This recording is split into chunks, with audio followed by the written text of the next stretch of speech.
Diolch yn fawr iawn. Streaming yn ddechrau.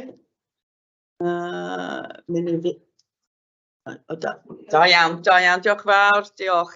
Bore da pawb, bore da. Croeso mawr I gyfarfod mis Gorffennaf o Bwlsgôr Reoli Datblygu, Awdurdod Parc Genedlaethol Afon Pembro. Welcome to the July meeting of the Development Management Committee of Pembrokeshire Coast National Park Authority. Once again, this is a hybrid meeting. We welcome participants here in the room and virtually, and thank you very much to our officers for enabling this. A very warm welcome to all members of the public and press joining us today. Diolch a croeso I chi gyd. Please remember that the meeting is being live streamed. I've got a slight echo, so somebody's got a microphone on. And I'd ask everyone, please, to speak clearly and follow usual meeting etiquette. There's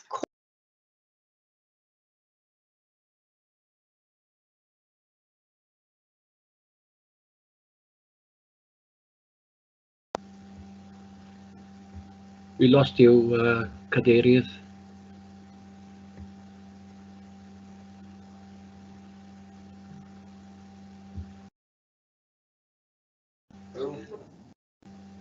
Oh, bless you, Sarah.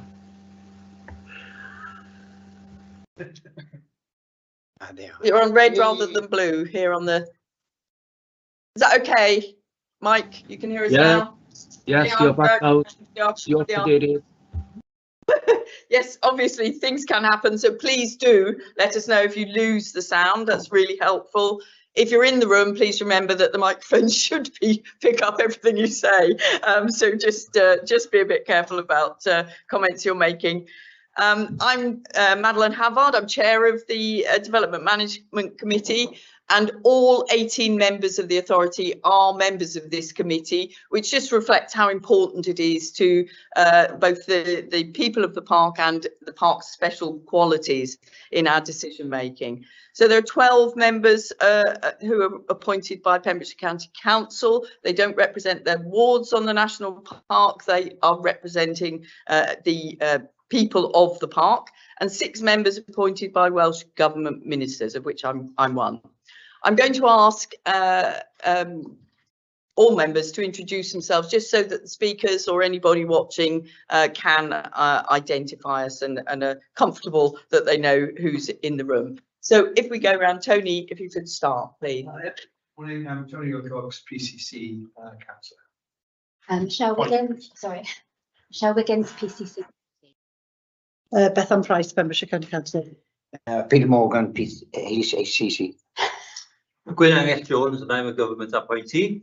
Thank you. And then we'll go onto the screen. I'll call you in the order that I can see you on the screen. Julie. Julie James, Welsh Government member.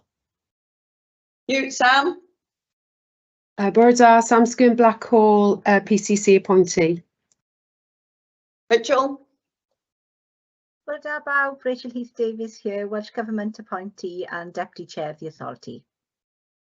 Mike. Borda, Mike James, appointiaid gyda Cyngor CC Bembro. Mike James, appointed by Pembrokeshire County Council. Diolch yn fawr. You, Chris. Morning, Chris Williams, PCC appointee. Sarah. Good morning, Sarah Hoss, appointed by Welsh Government. You, Simon. Well, good morning. I'm Councillor Simon Hancock. I'm Deputy Chair of the Development Management Committee, appointed by Pembrokeshire County Council. Thank you very much. I think that's all members who are present today. We've obviously got a number of officers here to support us, and we'll just go around the table and the virtual screen to introduce them. On my left, Kate. Borda, good morning. Kate Attrell, Development Management Manager. Charles. Good morning, everybody. Charles Felgate. I'm a planning partner at Geldards, and I'm here to give legal advice to members today. Rob. Morning, Rob James. I'm a senior planner at the parks. Borough Lottie Broom, and I'm a planning officer. And in the corner there, Caroline Llewellyn, I'm Democratic Services Manager. And George Jones, Democratic Services Assistant. thank you very much. Round here. Yes, it is Mike. Good morning, Mike Kent. I'm the monitoring officer for the National Park. And then remotely joining us, Sarah. Good morning. I'm Sarah Morris. I'm one of the directors at the National Park with responsibility for planning. And I think we've also got Mike who'll be joining us. Yeah. Morning. Yeah, I'm Mike, Tree and Landscape Officer for Pembroke Coast National Park. Thank you very much. Right, I think that's all introductions around the table. Diolch yn fawr iawn. We've got 3 applications coming before us today, and for decision, and a TPO for decision, and an update on appeals. Please, if we're focused and succinct in our comments, we should complete our business carefully and efficiently. I've just seen another member has joined us, which is Di. So Di, would you like to introduce yourself? Borda, Di Clements, Chair of the Authority, but also a local government PCC appointee, sorry. And we've also got Reg, I think, online. Borda, Reg, if you're there. Yes, I can see his name is there. Councillor Ensu, you are showing as in the meeting. You may be having an issue with your microphone, but we hope that you'll be able to hear us and join us. And our last member who's just joined, Rhys. Good morning, Councillor Rhys Jordan, County Council appointee. Sorry, I'm late. Not at all. Thank you very much. We are at the preliminaries, or just at the end of the preliminaries. I think we'll now continue onto the agenda. Thank you very much indeed. So to receive apologies for absence, Caroline. We've received apologies from Councillor Steve Alderman and Dr. Rosie Clement. Thank you, Steve and Rosie. Members, is there anybody who has any disclosures of interest, members or officers, in respect to any of the items of business being considered today? Sarah. I have a personal but not prejudicial interest in item 5C. I've had no involvement in determining or recommending on that application, but I will leave the meeting when it's discussed. Thank you very much, Sarah. Any others? No, thank you very much. So we move on to agenda item 3, which is to confirm as a true record the minutes of the meetings held on the 7th of June, which was our last full DM meeting, and the 21st of June, which was the meeting in which you very kindly re-elected me as chair and elected Simon as deputy chair. So if we go to the meeting of the 7th of June, I've just got one very minor item on the first page of the minutes, minute 2, which was disclosure of interests. Councillor Morgan declared an interest in an application at Littlehaven. In the description of what action was taken, it states that Peter withdrew from the meeting while the application was discussed. Of course, Peter did withdraw, but it wasn't an application, it was actually an enforcement action that was being discussed. So very minor point, but perhaps just for accuracy. Peter, of course. Page 8 of the minutes. Yeah. It states that Newgate camping site, the development proposed was 54 square meters when it's 5.4. Very helpful. Picking up. Thank you very much. So if we can ensure that that's amended, I have amended it on the paper copy of the minutes I've got here. Caroline, that's amended in the record there. Thank you very much. With those two minor amendments, have I a proposer and seconder for those minutes? Gwyn, happy to propose. Julie, thank you, happy to second. All in favour? Full house, thank you very much. So we'll move on now, then we'll move on to the minutes of the meeting of the 21st of June. I've got no comments on those. Anybody else with any points or comments?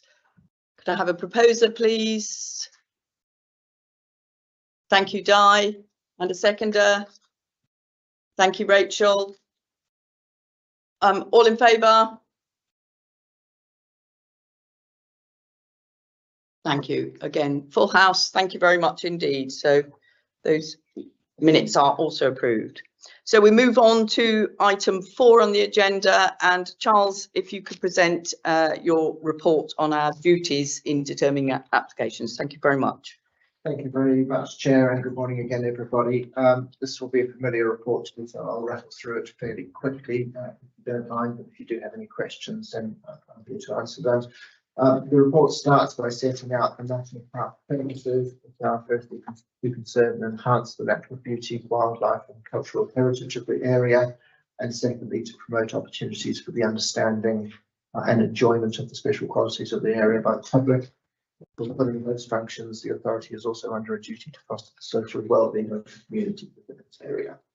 The Sandford principle is best summarised as establishing the primacy of the first of those purposes over the second in cases where there is irreconcilable conflict.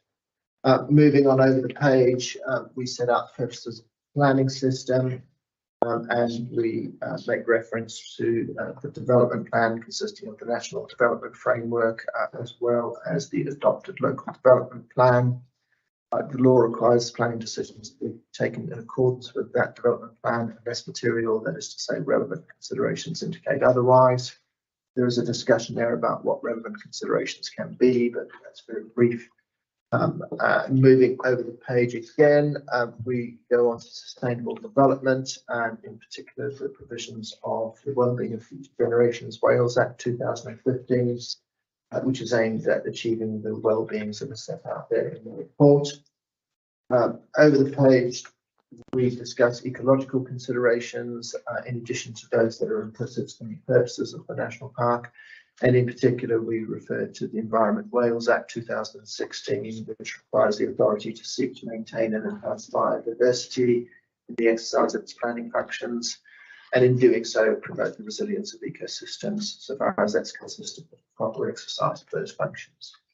We then discuss human rights considerations and provided members apply the Planning Act lawfully and in a fair and impartial manner, they will thereby have also acted in accordance with the Human Rights Act.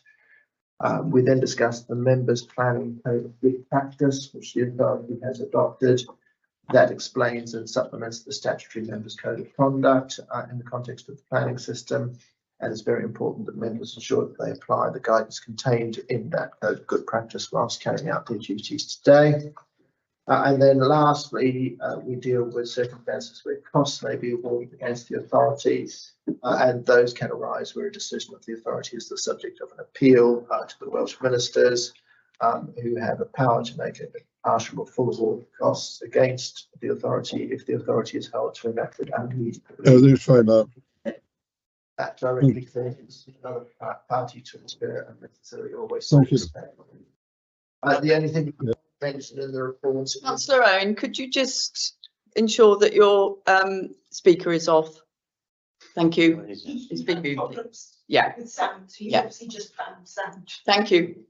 Sorry, Charles. No problem. Just to finish off, the only thing we don't mention in the report is that we are subject to scrutiny by the courts by way of judicial review in relation to the decisions that are made today, with attendant cost regimes attached to that. So it's important that we act in a lawful manner when making decisions.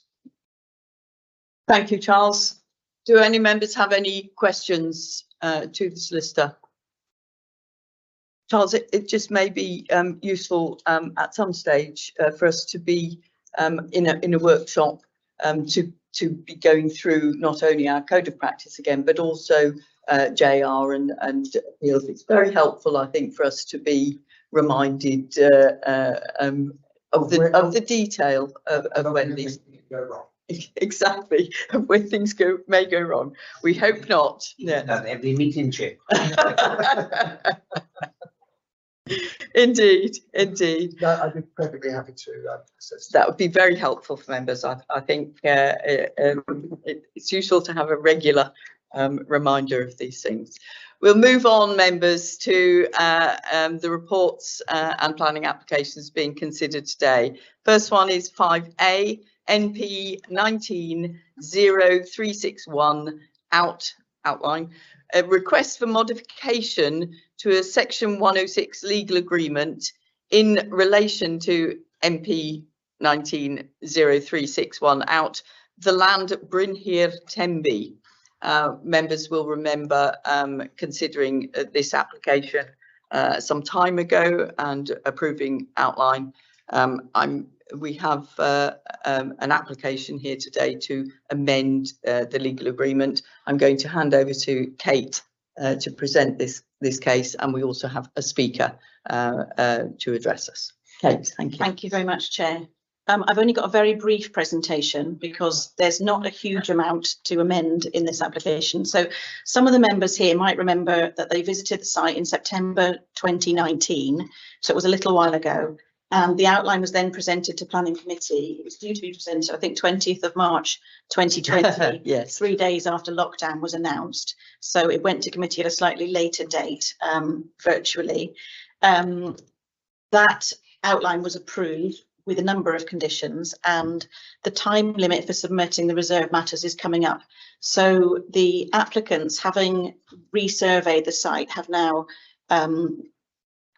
come to the conclusion that they cannot build as many dwellings as were in the original description. So in order to make sure that the reserved matters fits in with the outline, they're seeking to amend the Section 106 on two different elements. The first is to insert the wording of up to 102 affordable dwellings, up to 8 shared ownership units, and up to 34 open market units, which has already been done through a non-material amendment through the planning application, because it doesn't affect materially what will be built. But in order to comply with the Section 106, it needs to state up to as well. So with any development for a large housing scheme, you may or may not get a completion. So in our view, it's not a material change to the actual development. And what we're seeking to ensure is that the percentage of affordables that was approved won't change. So even though there'll be a lesser number of houses built, that percentage of affordables will still remain. So we're inserting that clause to include a percentage which wasn't previously in the Section 106.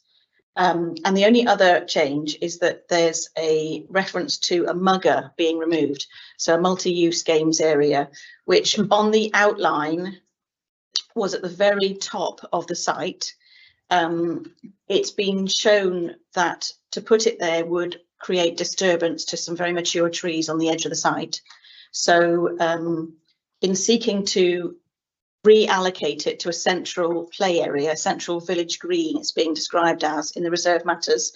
It'll be in a slightly different format, so it won't be a mugger, but in the Section 106, that was a non-negotiable, that a mugger must be delivered.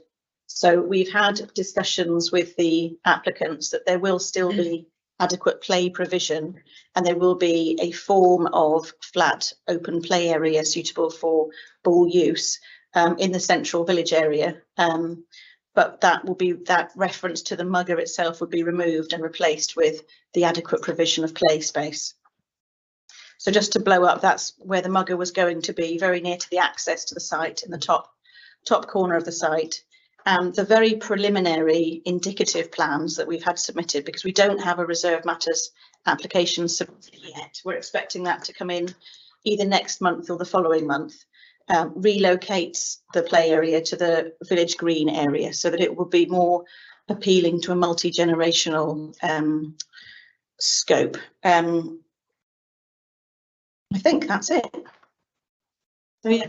Just one comment from me there. You mentioned altering the percentage of affordables. We're also altering the percentage of shared ownership units commensurate with the development. So that's dealt with on a percentage basis rather than a fixed number. Thank you for that clarification. Kate, thank you very much.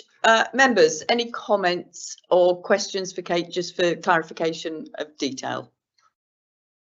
Yes, we have 2 hands up. Di?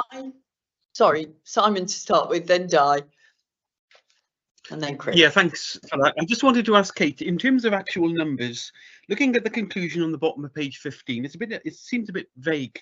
The proposed deed of variation largely retains the requirements. I mean, does it retain them or does it not? And what are the actual numbers of properties that will actually be built as a result of the variation of the Section 106 agreement? So at the moment, we only have provisional numbers because we haven't had the reserved matters application submitted yet. The discussions we've been having indicate that it would be up to 126 units that would go on the site, but that hasn't been confirmed by the applicants yet. So that's why it's been left vague, and that's why we've got the percentage in rather than an overall number. So the percentages would remain the same as the outline that was granted.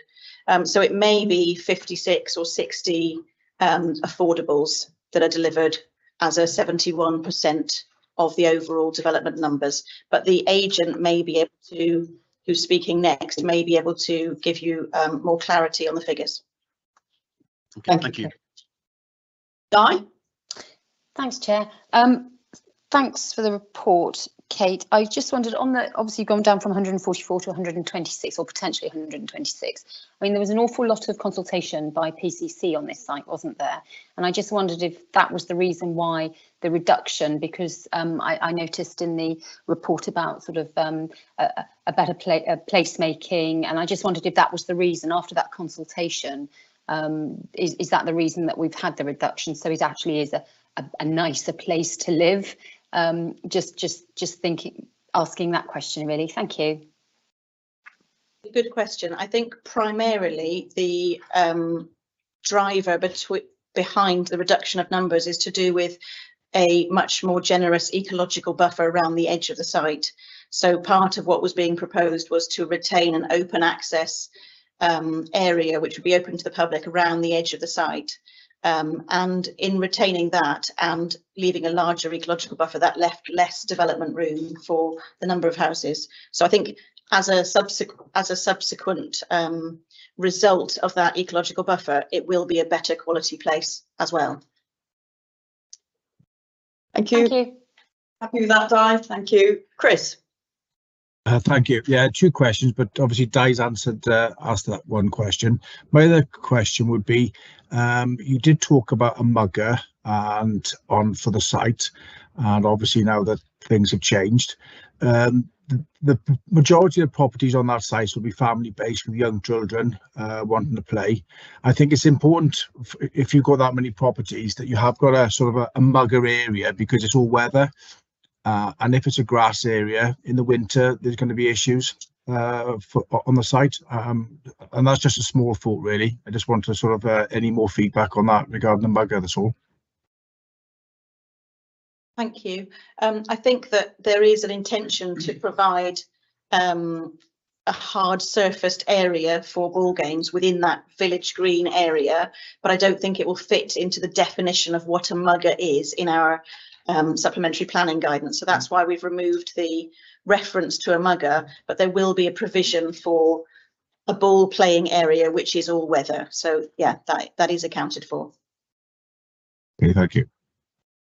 Thank you very much. Reg, Councillor Owens. Good morning.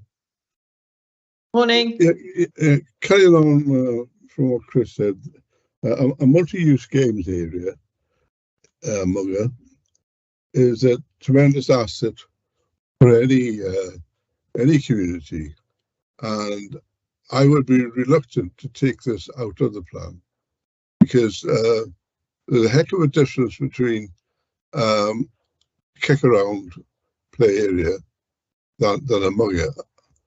Mugger is it can do 5-a-side football, can do hockey. It is what it says on the tin, a multi-use games area. I don't think we should allow the developer to water that. It will need this sort of recreational facility. Thank you, Reg. Perhaps we can just follow up again. I picked up that there's a very clear definition of what a mugger is, which this might not meet, but will still be a hard standing ball area. But yeah, obviously Kate can help, and we can perhaps ask the agent as well. But Kate, perhaps if you could just follow up on the definitions. And Charles. Thank you, Councillor Owens. Could I just perhaps point out that we're in the sort of question time rather than opinions in relation to the exhibit? But it is clarification of the changes that we're being requested. Thank you, though, Charles. We need to wait until the speakers had a chance to present. Absolutely. Conclusions. Yeah, indeed. So, Councillor Owens, if I come back to your point, there is an intention to provide an all-weather hard ball play area, but it wouldn't conform to the definition in the SPG. My understanding, which the agent may be able to clarify, is that there's some evidence that when you site a multi-use games area away from the housing, that can in itself lead to a very restricted use by a certain age group, which then excludes other age groups. Whereas if you put this into a play area, which is also including everybody else in the community, it will have a much wider uptake and it will be a better community facility than what was provided at the outline. But I'll let the agent explain that in greater detail when he speaks. Thank you, and we'll come back to discussion on that, Reg, I'm sure.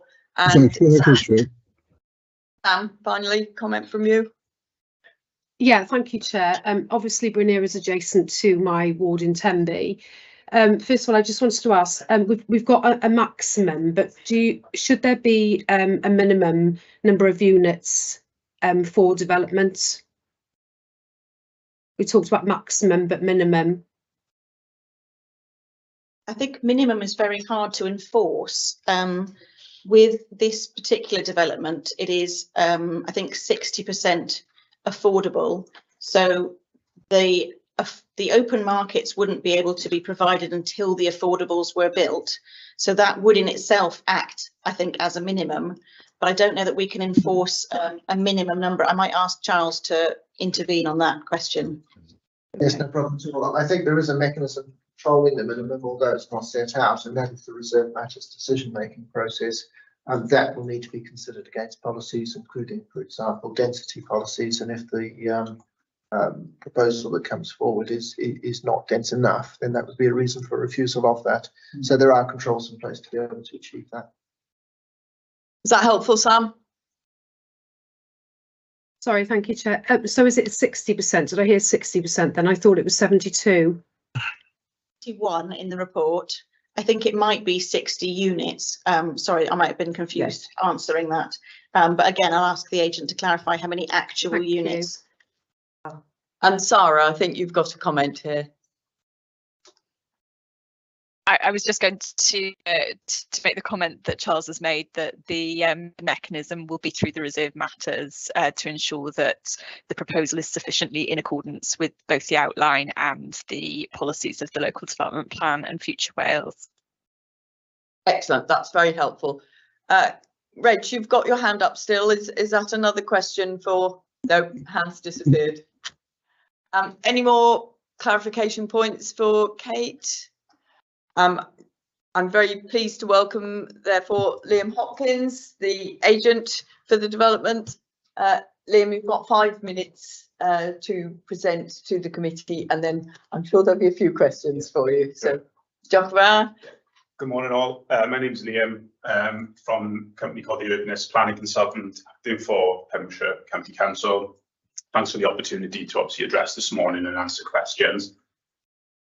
The Brunier residential development is a project that's critically important to addressing local housing need in the county, but it also stands as an opportunity to create an exemplar placemaking scheme, something that can stand out as an exemplary residential development. And the application before you, seeking to amend Section 106 for the development, is specifically looking to kind of enhance those two elements around affordable housing provision, but then also through the open space and play provision, maximise the opportunities for design quality. So in terms of this address, I won't delve so much into details that have already been covered and maybe focus more around kind of queries. As Kate kind of summed up, there's a simple change to part of the housing schedule of the Section 106, which is looking to instill minimum provisions for affordable housing and also shared ownership. So there is a reduction in the overall scheme provision. I can explain why that is, but those minimum percentages will always ensure that the vast majority of the properties, 71%, will be affordable, and obviously that is the fundamental driver for this scheme to address local housing need, but also to provide a good proportion of shared ownership as well, which is obviously an interesting product that can help people go from gradually into home ownership. So basically, that means those percentages mean that the scheme will always fundamentally deliver an affordable housing provision. We've talked around numbers. At the moment, we're looking at about 125 units being delivered on the scheme. Again, I'll explain shortly why that is the case. That if 71% of those houses were then affordable, that would mean we'd have 89 affordable housing units on the scheme, which is obviously a significant portion. That will be the kind of minimum amount that's provided as well as part of the scheme. So ultimately, those changes would make sure that the affordable housing benefit of the scheme is always maximised, regardless of the volume of houses that are built. In terms of volume, ultimately, this needs to be a viable development for the applicant, and that comes down to numbers. So I don't think there's a significant danger of units dropping further below 125. But I think we need to caveat that with the fact that we do need to go through that design process with the National Park, and obviously the design quality will define the total numbers that are ultimately agreed as part of the scheme. In terms of the discussion then, which a more focus perhaps given to it is the proposed amendments to the open space and play provision on the site. So when the scheme was first determined, it was based on 144 new homes being delivered. Following more detailed design exercises, which has included more technical survey being undertaken of the land, more accurate topographic survey, more accurate tree surveys and updated and review of ecology information and ground conditions, that number has come down. But also we've looked at what is the optimum mix to look to address housing need. So in the initial outline, there was a lot more kind of apartment schemes on the site. We've changed that mix to provide a better mix of homes that reflects local need. But ultimately, that does reduce numbers down, along with a better understanding of the site constraints and what is actually appropriate for the scheme when you get into detailed design. So at the moment, we've got a scheme that's looking at about 125 units. Ultimately, the view is when you look at national guidance, provision of a mugger for that size of scheme would be considered to be an over provision. Whereas when it was 144, that was more justifiable. Obviously, we won't be providing that. So ultimately, that partly explains why there's a proposal to remove the mugger.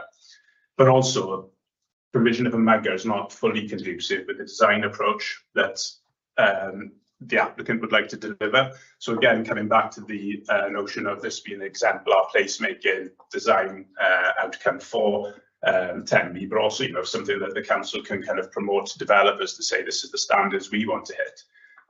Then I think a mugger isn't fully conducive to that, because it has quite a prescriptive size and design specification, and also significant buffer distances, which ultimately sterilise opportunities for other kind of spaces, and would result in a further potential reduction in residential units on site, which is obviously not a great thing when we're trying to maximise affordable housing benefit. It's not actually held that the removal of the mugger would reduce the play provision quality on the site. So Kate's explained that instead of a mugger, it would be replaced with a generous sized leap. So this would be a flat play area in the centre of the scheme, the village green, that would be usable in all weathers for and that would include a kickabout area, which would be usable in all weathers for multiple different ball games, but it would be part of this more dynamic space ultimately with other play facilities within it that applies to that can offer experiences for children of different ages. Sometimes with muggers, they do tend to get used by children of certain ages, which can result in kind of younger children being displaced, but also create opportunities for multi-generational activities. So sitting areas for people to come together and socialise, and also for exercise equipment, health and well-being. So ultimately that would be a more dynamic space, and it would link up with a more natural environment within the site, a network of green streets and spaces, another leap in the south of the site, but also an informal perimeter, protecting the landscape and ecological buffer that's ultimately usable. So ultimately this proposal is put forward because it is considered to be more conducive to a higher quality placemaking outcome. And then to conclude, ultimately, the amendments are considered to improve the planning permission, improving the opportunities or safeguarding the opportunity, the requirement for affordable housing provision, and maximising the platform for good design outcomes and an exemplary residential scheme. Thank you very much. Any questions or points for Liam? We have a number of members have indicated. We'll start with Councillor Clements. Thanks, Chair, and thank you to the agent. Just one clarification about the mugger, actually. And on page 8 of your report, and you've mentioned it in your speech there, that they're obviously losing the mugger to extend the leap. I understand, I think, the reasons for it, but I just wondered if there is actually any evidence in other previous developments that a mugger actually is not perhaps the best thing, and an extension of the leap or other play areas are just better. So I just wondered how you'd base that decision, really, I suppose. Thanks. Please. Yeah. I think from experience from working on other schemes as a design team, that conclusion has been drawn. I think there's more research developing around different play provision and how it impacts on different, how accessible it is to children of all ages. There's interesting research emerging around spaces for girls, for example, which kind of is pointing in the direction of more dynamic, mixed play spaces that appeal to children of different ages, but also different genders as well, and creating kind of more inclusive environments. And a mugger by default, because of the nature of its design, is perhaps not as conducive to that. I don't think there's hard statistics that I could offer you, but more best practice research to starting to underpin, the design of play spaces in residential areas and existing, communities as well. It seems like it's an area that is developing and we'll need to keep an eye on. Happy with that, Di? Yeah, I think it's sort of anecdotal, isn't it, rather than hard and fast sort of evidence base, which is always quite useful to back something up like this. But I think the common sense in me sort of understands the reasoning as well. So, but I just think sometimes I say we're in a position where we've got to make sure that these areas are provided, and rightly so. So say it's a bit anecdotal. Say need a bit more statistics perhaps for the future, but there we are. But thank you. Yes, thank you, Chair. Councillor Williams, Chris. Yeah, thank you, Liam, and it's welcome that there's going to be 125 properties up there. It is disappointing regarding the mugger. I always thought when I asked the question earlier on, it would be about money. I think that you mentioned there about the new sort of surface would be more dynamic. I don't agree with that. Having coached children for 20 odd years, which is the sort of new facilities now, which are the muggers. When we've trained children at Milford or Pembroke or whatever, the facilities there are second to none. And having something like that on site which is going to be probably a lot of families, young children, I think that will cover a lot of different ages, and it's a lot safer surface as well. So to me, it's all about the money, and I think sort of maybe glossing things over slightly. But whether you've got something slightly different you want to tell us, or anything else, that'd be appreciated. Fairly blunt. Is it a financial option? I think there's an element. If we put the mugger in there, then it would be a reduction in further units, which ultimately would impact on the viability of the scheme in some degree. I think commercially, obviously, delivering all forms of development is more difficult now than it was 3 or 4 years ago. So reduction of units doesn't help. But I do feel that, or as a design team, the view is that this would create a more usable space where different, not just a space for play, but also for multi-generational activities. And I think, you know, use of a mugger, except that it does have a good play provision, but there would still be space for ball games on there, but ultimately part of a wider space where potentially, you know, families can go together to socialise within that space. So it's not exactly the same outcome, but I obviously, you know, with the mugger as well, there are kind of, it is a residential area, and you know, we want that to be in kind of character, that space to be within character of that residential area as well, particularly, you know, a reduced sized scheme of 125, 126 units. Thank you, Liam. Okay, Chris, Yeah, want to come back? Yes, please. Yeah, Liam, you did mention then that obviously because the figures, but originally you had 144 with a mugger, and now you've gone down to 125, and now you're saying you've got no space. So I'm just finding that a bit confusing. I think it's 144 units. There's a lot of apartments within there, and I think on design grounds it wouldn't be acceptable to deliver that volume of development within the site, knowing what we do know now. So the mugger on the plans that are initially shown is in the northern part of the site.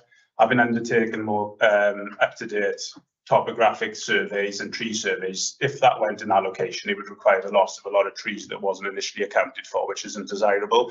So the only other location it could be moved to is into the centre of the scheme, which ultimately, with the buffer zones that it has off it, would ultimately require the loss of further units. So we've got a reduction in housing units due to site constraints, but also a better mix that meets broadly, is more appropriate to current housing need. More combination of homes, less reliance on apartments. But ultimately that has, you know, is in part the reason for why the scheme has come down. But the removal of the mugger into a more central location would further reduce those numbers ultimately, because of the buffer distances that exist with a mugger. Okay, thank you. Thank you, Liam. That was a very clear explanation. Sam and then Reg. Thank you, Chair. Just very quickly, obviously, as we're all aware, that there has been community engagement with regards to this over the years and up till recently. But with regard to the community gathering and play space, do you think that it should go out to community consultation on this as well? And in that to discuss what equipment could be used and so on and so forth? We've discussed the hard area, but what actually would be there for this additional part of the space to be used for?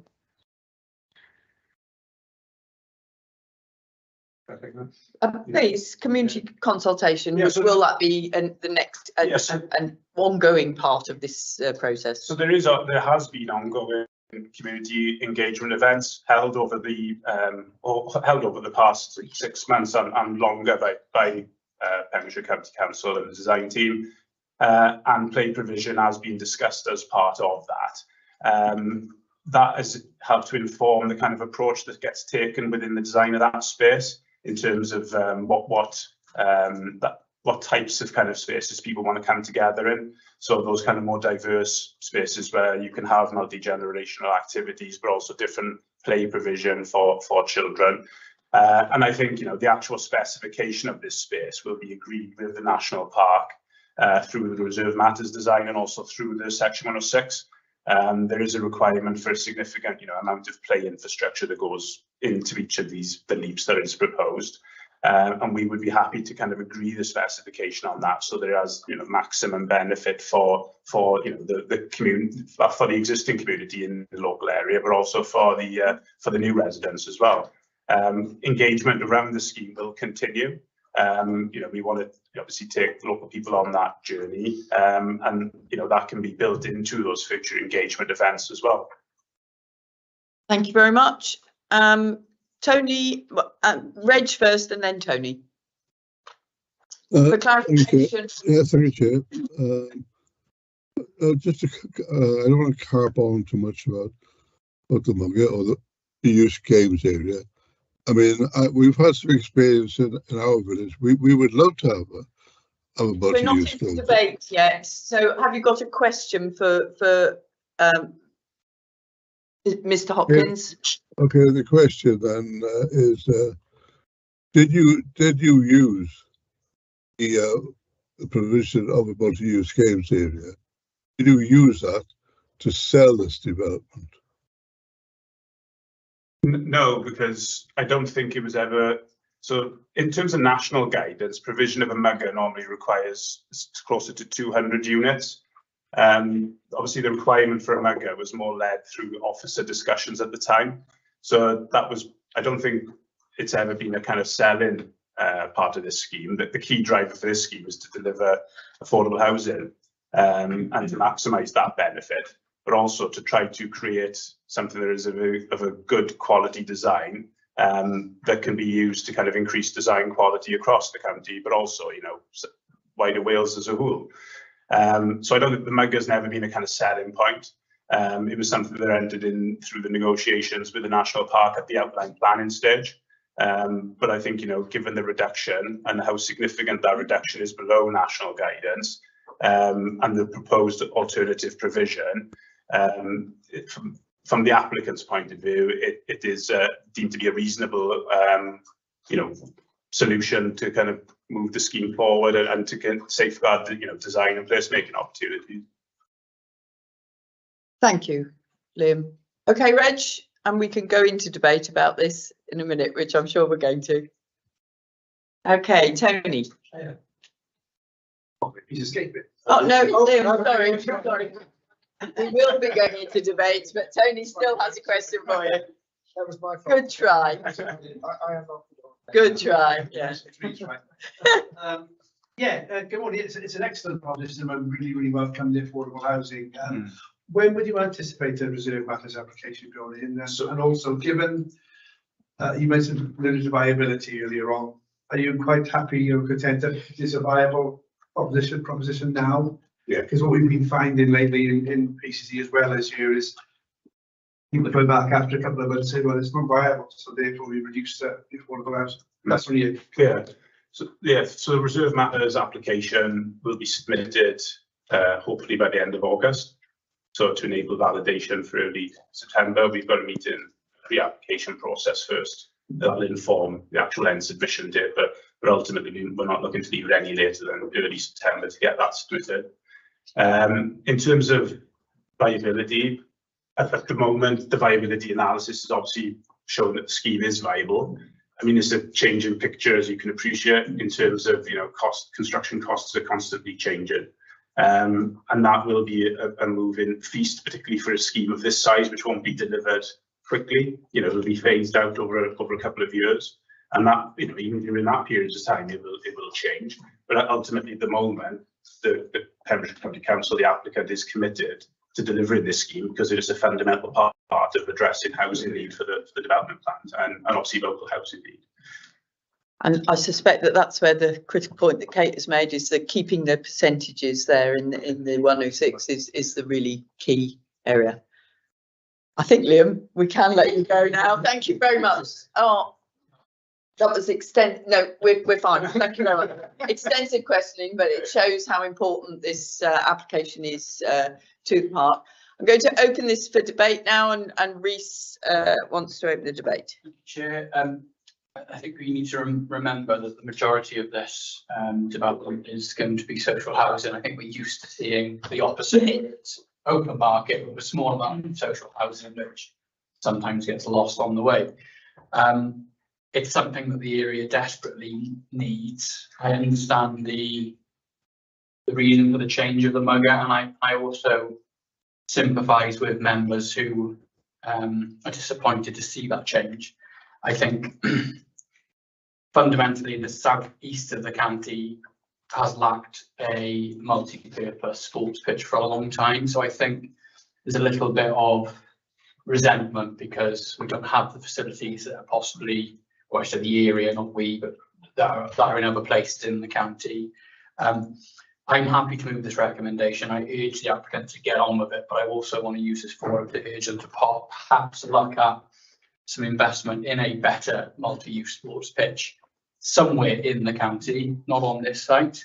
And I think that will help to address the concerns of some of my colleague members, but absolutely happy to move the recommendation as per the report. So we have a proposal. Thank you very much. We'll continue with the discussion. I think Councillor Clements, Di. Thanks, Chair. I was, since Therese has actually proposed it, I'm going to second it. I'm going to trust the officers to consider the play area provision in the reserve matters and the 106 agreement. I think you've probably heard what our concerns are here, and plenty of public consultation for those that will probably live there. I think you know, more isn't always better.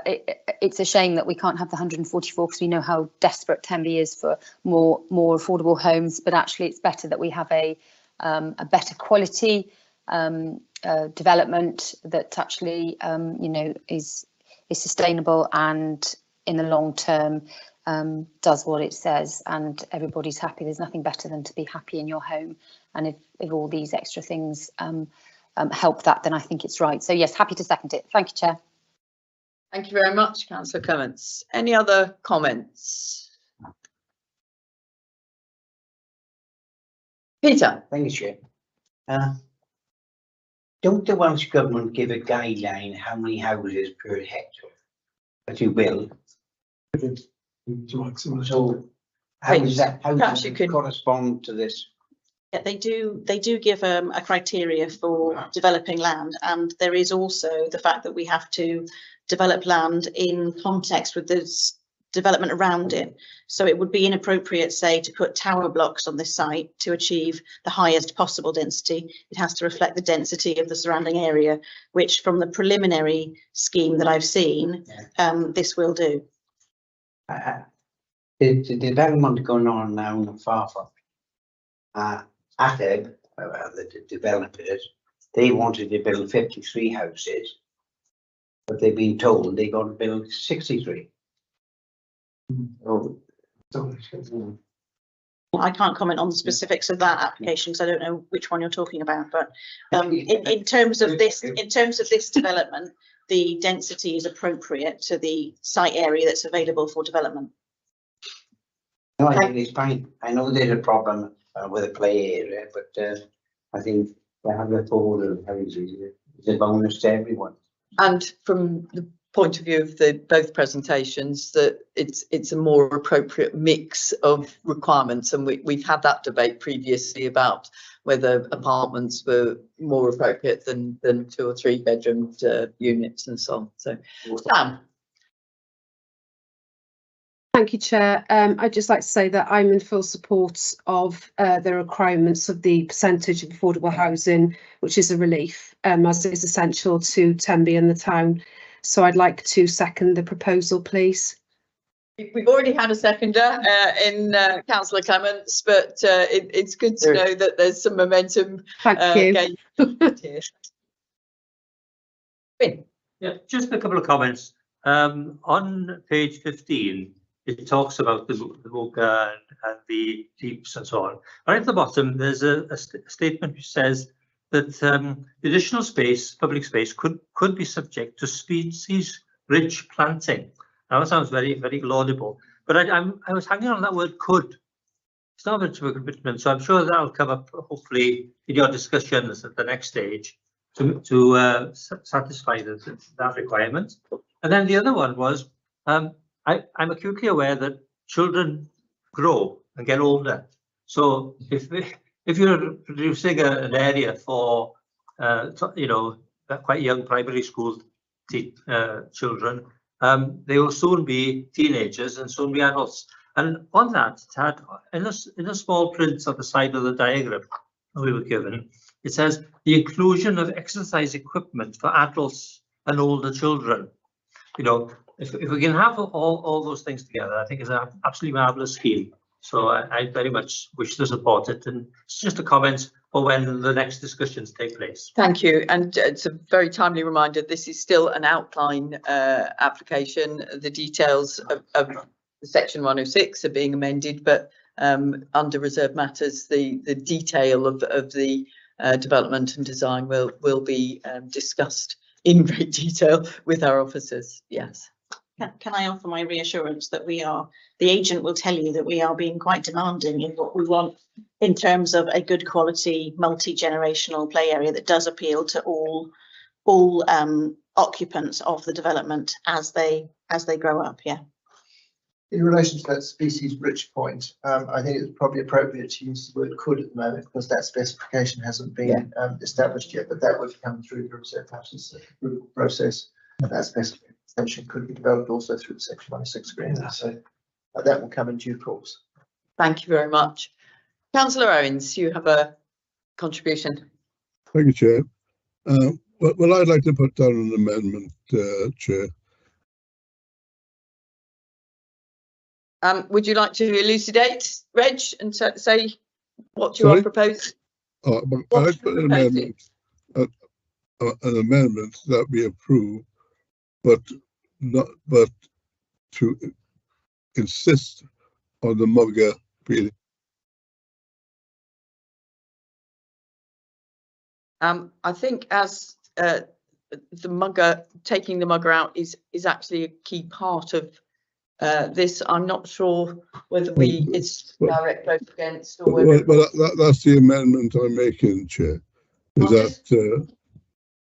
Thank you, Reg. I'll just check on whether it is an appropriate amendment or whether it would just be in.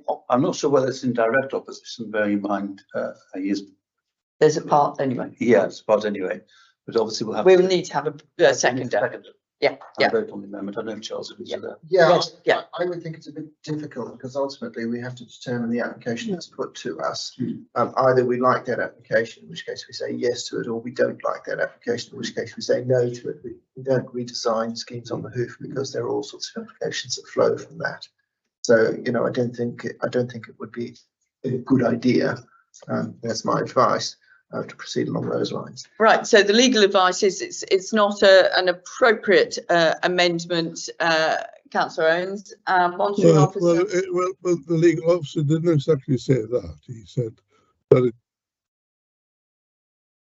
with due respect, we have reality, and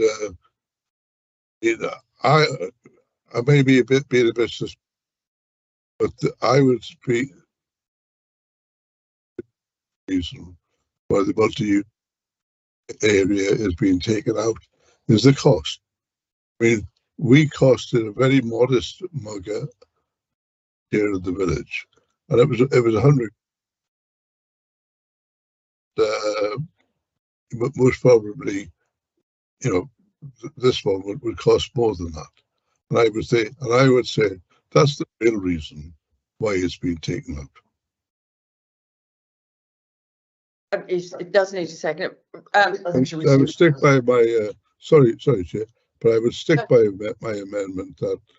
You know. That's fine, Reg. Thank you very much. And I think it was advice from a solicitor, not a line in the sand. Absolutely, as I said, that's my advice. Yeah.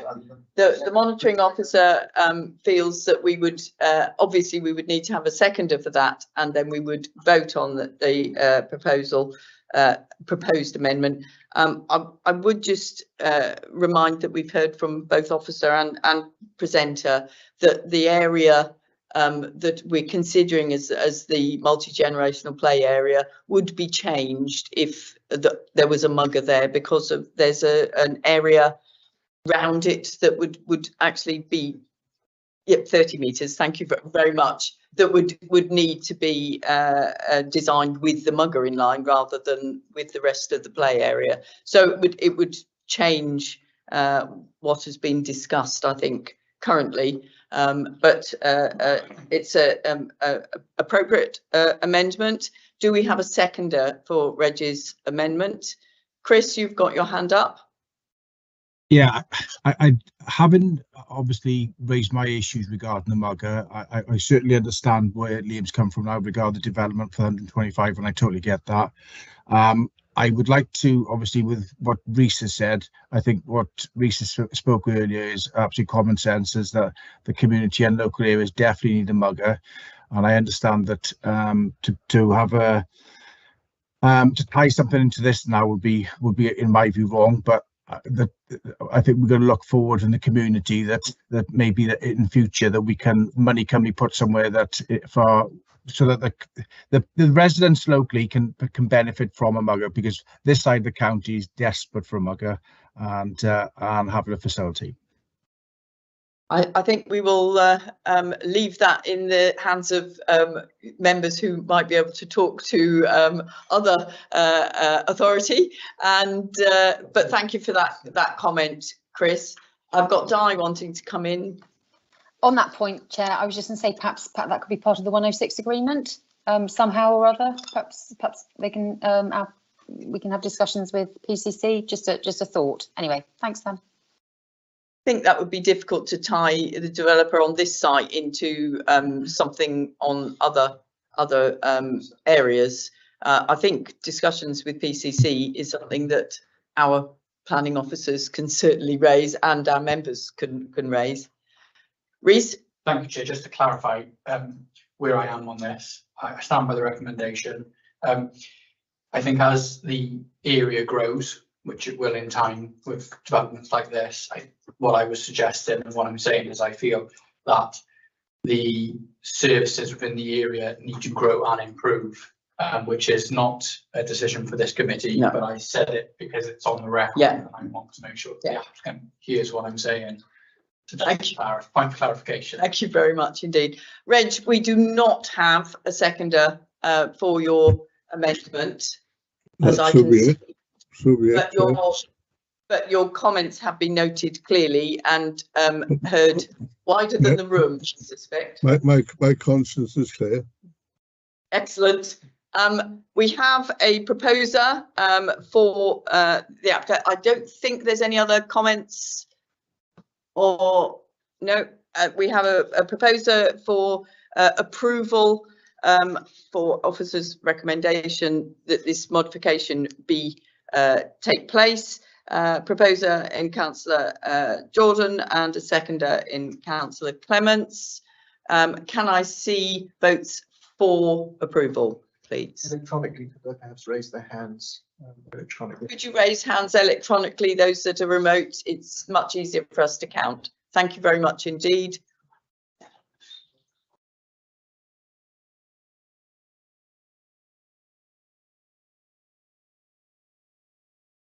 12. Make it 15. Make it 14. 14. 15. We have 4 15. Do we have any against?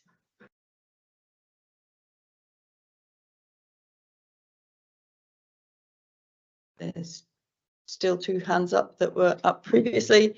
No against, and any abstentions? No, that's approved. Thank you very much indeed. Well, I'm here at the end. Thank you very much, members. We'll move on to agenda item 2. This is MP 2306. Reg, if you can turn your microphone off again, that would be grand. Thank you. Sorry. Okay. MP 230076 full. This is a proposed phase 2 residential development of 15 units to include 14 social rented new build properties and conversion of a existing traditional outbuilding into a 1-bedroom unit for market sale. This is in land north of Bayview Terrace, Dinas Cross, near Newport, and our officer, Rob James, is going to present. Thank you very much, Rob. Thank you. Good morning, members. This application is set out on pages 37 to 67 of your report.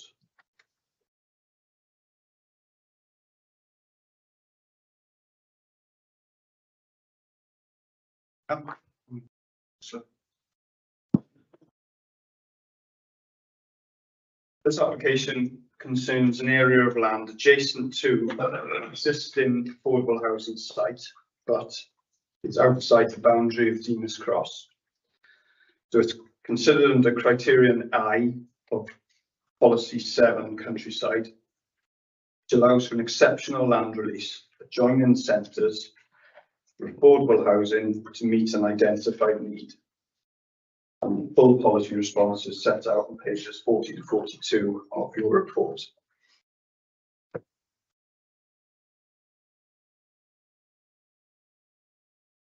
This aerial photo shows the existing site and the new site to the triangular block of land beyond.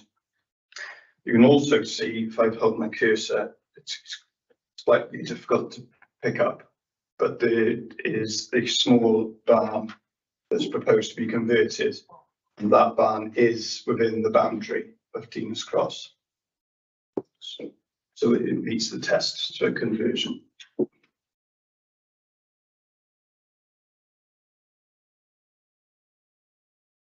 This is just the copy of the location plan that's submitted on the application. It doesn't show anything different to the other two slides.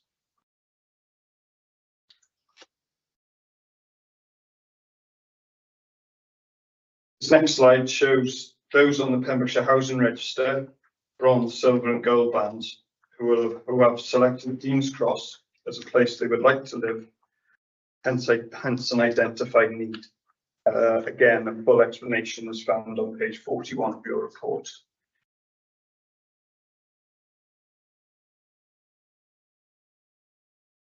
At the time of writing this report, a number of constituencies have not responded. Dŵr Cymru, Welsh Water and our PCMPA ecologist have now responded. Welsh Water have no objections, subject to a condition that I'd already recommended, and that is condition 10 and is on page 49. So there are no changes required there. PCMPA ecologist has also responded and had view of the light mitigation strategy and the revised landscape management plan that was asked for by NRW. As a result, there are some conditions that require amending. Condition 4 on page 47 will now read, prior to the erection of any additional lighting not specified on the approved plans, instead of prior to all of the lighting, because there has been a light mitigation strategy submitted and approved by the ecologist and NRW. Condition 5 should be amended to include details of how the ecological buffer will be maintained and protected during construction, just to ensure that building materials and based on the buffer zone, because there is quite, as you'll see from the photographs, there's quite an extent of screening and trees and vegetation on the site. And also there's a section 106 subject to this approval application, and that shall now include the buffer zone to ensure its retention and management in perpetuity. So that's just to ensure that once the site, if it's approved and the site is up and running, that buffer zone exists. So having considered those policies, having considered the response, we've also come to the conclusion that we'd like an additional condition put there, and that is to inform the residents, to put a sign there explaining to all the residents of the site what the buffer zone is there for, why it is there, and what species are using it. And that's just to inform the residents, because we know what it's for, but those that occupy the site may not.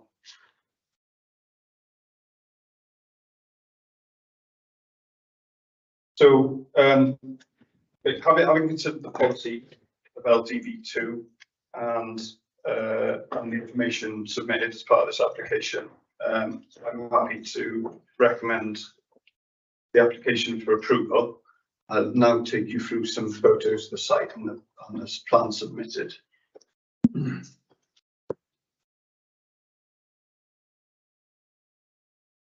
there's a big delay. So this is a photo standing at the entrance to the site, looking into the site. It's quite. There's a small clearing in the centre of the site. There is quite a large amount of existing screening. This is the slide shows a slightly better view in. So my back is facing the existing development, and this is looking into the site.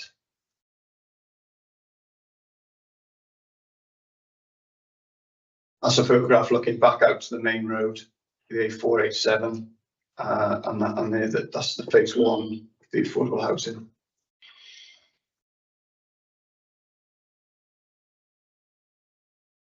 That's the small barn conversion that is going to be sold on open market for affordable housing. It's a 1-bedroom barn conversion.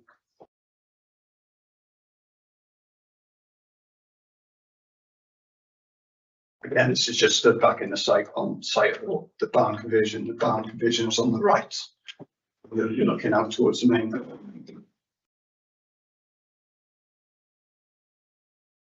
This is a site plan. There's an expanded site plan on the next slide. It's pretty hard to pick out details on this one.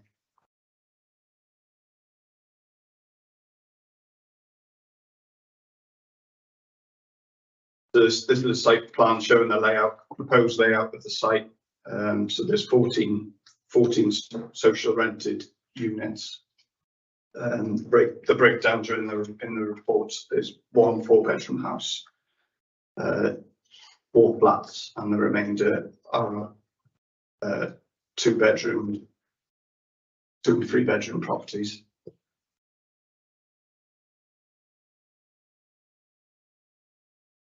These are some 3D views submitted by the applicants, just to show that design follows on from phase 1.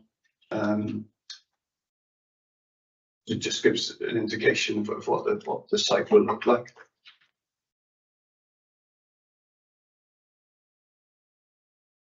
We'll get on to the plans of the individual houses. They're quite similar, to be honest. These are the flats. So there's two flats on the ground floor level and 2 flats on the first floor.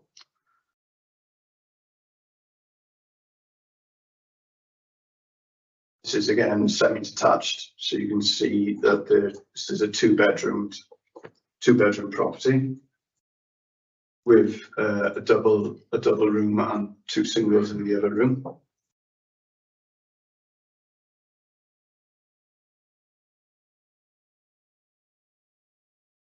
Again, this is another design of the same standard of house, 2 bedrooms.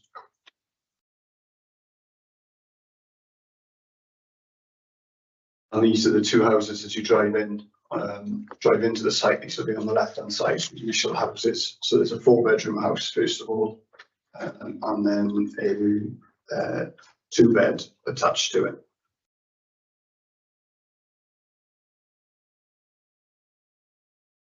This is a slide showing the proposed finishes. There's fairly standard UPVC casement windows and doors, slate roofs, and timber fencing around.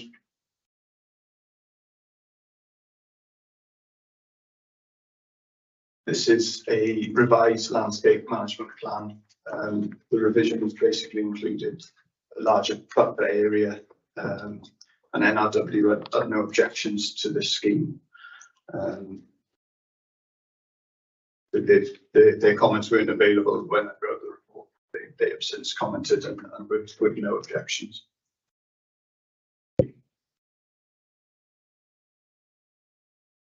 These last 2 slides show the barn conversion. So as you can see, it's a single bedroom barn conversion, quite modest in size. And then there's a garden store proposed for further down into the site. And that concludes my presentation. Thank you very much, Rob. And I have to say, it's a very wide, clear presentation, a very wide and extensive range of conditions attached to this development, which I think underlines the importance of the site and how we would be prepared to allow it to go forward. Members, we have a speaker on this application as well, but do you have any questions of clarification from Rob, please? Rachel Davis. Thanks, Chair, and thanks, Rob. A quick question on, when you were showing us the photos, you can see that there's a slight clearance in the middle of the site, but actually an awful lot of trees around the edging of it. And I've been carefully looking at the sort of mocked up diagrams and just your thoughts, Rob, on how much of that tree line would still remain. I think it's slide 22 which shows it best, and if it's just the, you know, the drawings there, it shows an element, I think it indicates there will still be some element of tree line around the border, but I just wonder how much of that is being kept, because in terms of now there are an awful lot of trees, it's nice greeny there, and then just wonder how much of that will still be remaining at the end, around the edges. Have you got any other landscape diagrams, or is that it? That's it. So the landscape plan that I've got on the slideshow. Yeah, there's a lot of it's our ecologists and NRW have considered this, and it does, from the photo, there are a lot of they're mainly, instead of species trees, they're mainly you don't want to call it scrub, but it's trees. Yeah. Not sort of individual examples of worthy of TPO or something like that. So there will undoubtedly be clearances, but that's why we put that. That's why we put the condition in, really, to prevent building material that, you know, outside, not so they can't put anything anywhere within the red line of the site. They have to be restricted to that central area where the houses are going to be built in any case. Yeah. Thanks, Rob. Good to know about the correct the sort of noteworthiness of the trees that are going to be cleared and that side of it. The rest of it I can wait for debate, but that's great clarification for now. Thank you. Just to remind members, there's an amended condition 5 concerning the ecological buffer zone and construction materials, and also the section 106 to be amended to include buffer zone management and retention in perpetuity. So just a reminder, in addition to your comment there, as well as there being signage about the buffer zone. And Sarah, you put your hand up. Do you want to comment on that, or is it something else? It was a separate point of clarification, Chair. It was just that within the report we mentioned that the habitats and species regulations was the responsibility of the National Park, and that we would give an update on the ecologist's response. And just to clarify, that the ecologist has advised there was no need for a HRA in this case. Thank you, Sarah. That's really helpful. Thank you very much. Di. Thanks, Jen. Thanks, Rob. Thanks, Rob. Yeah. I noticed on the consultee responses, Dinas Cross Community Council hadn't responded. I just wondered if they had responded since this report had been written. And also, I was a little bit, I didn't really quite understand the David Powers Designing Out Crime Officer objection to highways recommended condition. And I've gone through the conditions, I think, unless I'm being really slow. But there's an informative at the end. Is that related to that rather than a condition, or have I got a bit confused here? So just a bit of clarity on that, please. Thank you. Can I just confirm that Dinas Cross Community Council is going to be the next speaker, so we are going to hear from them. And no, not at all. Rob, would you like to just comment on the highways issue and the community safety officer? Yes, it's a difficult, it is a difficult one, this one, because there's national guidance saying that housing developments should have access to public rights of way, and we have looked at it. We've had the crime statistics. We've looked at that as part of this application, and we felt, I think Sarah and Kate might be better to explain the full policy implications of it, but we felt that on balance that it was more important to give access to the public right of way, which is adjacent to the site, rather than isolate the site from it.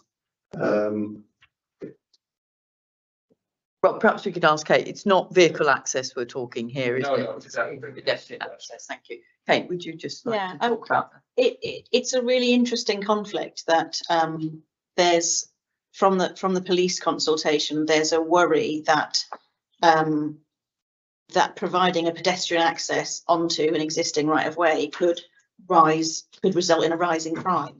But we've looked at the statistics for crime in that area, and I think that if this was a very, very built up suburban area, that might well be the case. But having looked at the statistics, my personal feeling as an officer is that I don't think it will lead to a rise in crime, and that to require people from this essentially cul-de-sac to go all the way back through the next development along the main road and then down the other side of the barn, which is where the right of way runs at the moment, is just, it wouldn't be commensurate with the scale of this development. So I think it's more appropriate to put in a link to that right of way and link this site up to the wider area. So on balance, materially, we felt that permeability, which we're supposed to include into new developments, was more important in this case. Okay, Di. Thank you. Simon. Yeah, thank you. This application calls for the conversion of an existing traditional Pembrokeshire barn, and I just wonder, looking at the consultation responses. It was Cadw. Cadw wouldn't have been consulted in this instance because it's not classified as an ancient monument, there aren't any ancient monuments on the constraints list that this development would affect. So, or listed. Not listed. It's not listed, no. And so Rob hasn't.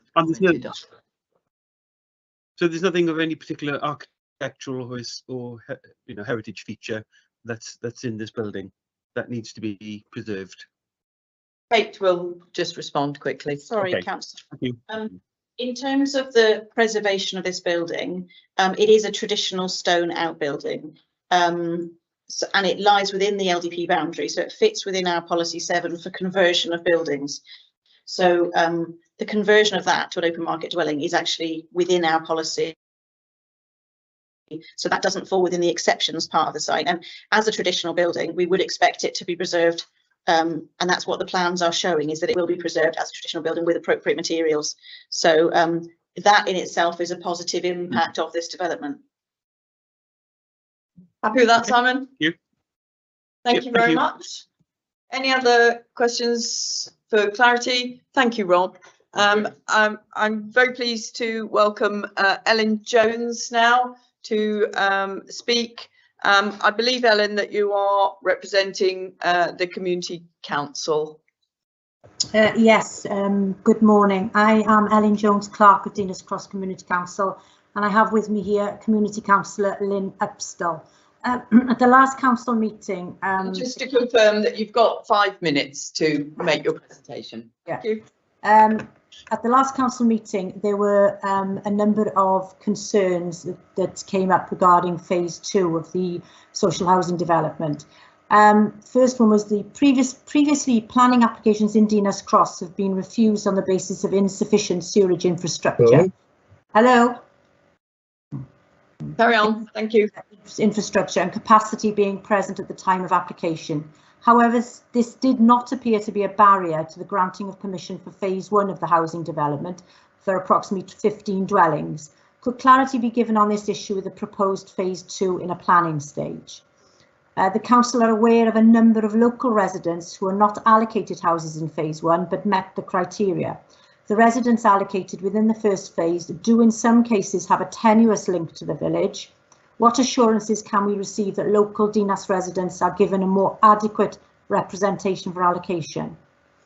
The council have been made aware that there could potentially be a phase 3 and seek clarity on this. And coming back to phase 2, that public consultation on phase 2 was very vague as opposed to phase 1, which where was public consultation took place, plans were put up, etc., etc. This did not happen in phase 2. Thank you. That's all we've got to say. Very much. I think, Rob, it would be helpful if either you or Kate were able to respond. Thank you, Ellen. Well, I can add some, and I'm sure Kate will add as well. There's a pumping station proposed on the plans of phase 2. That unfortunately the agent isn't here, so I can't go into any great detail of it. But obviously that would be part of the building regulations, and that is part of different legislation. But there is a pumping station marked on the plans. Just to confirm, Rob, that we have heard back from Dŵr Cymru Welsh Water now, and yeah, no there is objection. no issue. That's Yeah, right. thank you.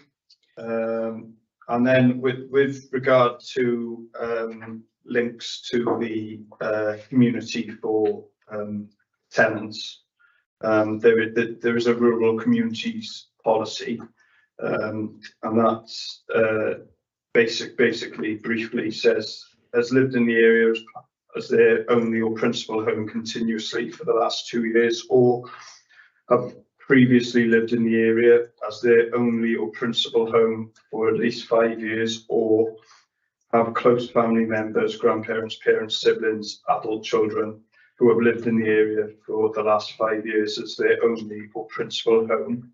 And the last point, or have a child who is a member of the household who attends school in the area, who has been in school for at least 12 months, or have permanent employment at least 16 hours per week in the area for the last 12 months. This can include unpaid work for the emergency services or Coast Guard. So that would be the criteria for people renting the proposed houses. Was there any? There was a query about the PAC report for this application, which I'm just trying to find the answer out to. Yeah, I can't. There was also a query about whether there would be a phase 3, and I can confirm that the planning authority are not aware of any phase 3, so that if a phase 3 is proposed, that would go through a public consultation exercise and hopefully a pre-application consultation with us to make us aware of that first. I think Sarah's got her hand up. Sarah, any comments to make? Yes, Chair. I think just picking up on the allocation to local people, I think Rob's just referenced the rural communities policy that can be applied as part of a local lettings policy. And what I would suggest is that we amend the recommendation to make it clear that as part of the legal agreement for this site, the Section 106, that not only will we require affordable housing to be in perpetuity, but that we will apply a rural communities policy to be applied. We did consider this, and we did ask the applicant whether they would be prepared to apply that, and they've confirmed that they would. So I think that is appropriate given the small scale nature of the rural community in this location. Thank you, Sarah. That's really helpful. Any other comments? I think, are there any questions for Ellen Jones? Mike. Councillor James. Diolch yn fawr, thank you. I'm just coming back on Sarah's last comment, really. It's something that should be fully supported, because it's absolutely crucial that we keep our children, our youngsters in the locality, and I'm so very, very pleased to hear this. Diolch yn fawr, Sarah. Diolch, Mike. Any other comments for clarification? Any questions to Ellen? No, thank you very much for your presentation. We'll move into debate on this, please. Members, who would like to start? Comments around the table? Peter, Councillor I'd Morgan. like to move the recommendation with the added, which Sarah. We have, I will just check that you're happy and that we've got these recorded. Thank you, Peter, for that proposal. That proposal is made with amendment to condition 4, which is a slight lighting amendment, an amendment to condition 5 about the ecological buffer zone protection during construction, an amendment to section 106 to include buffer zone management and retention in perpetuity, and to add the local residence allocation, as Sarah has just indicated, and an additional condition concerning signage about the buffer zone on the site. You're happy to propose with those amendments. Thank you very much, Peter. Di. Happy to second, Chair, with those amendments. Thank you. Thank you very much indeed. Mike? Diolch yn fawr, Cadeirydd. Yeah, I was happy to propose or to second, but happy to just, to follow the two already proposed and seconded. Diolch yn fawr iawn. I think it's very clear, as I said at the start, that there is a very extensive list of conditions. Our officers have worked very hard on this, but the importance of that local residents connection that was raised by both the speaker and indeed our members around the table is critical. So that's a very important amendment. I don't see any other people wishing to comment. So we have a proposer and from Councillor Morgan, we have a seconder, Councillor Clements, with the amendments and changes that I alluded to earlier on. Can we see a vote for delegated approval for this application?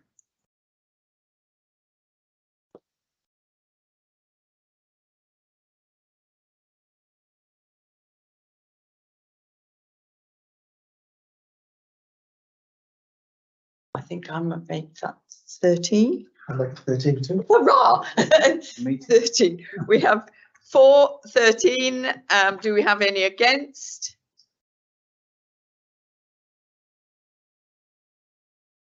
None against. Any abstentions? 1, 2. Thank you very much indeed.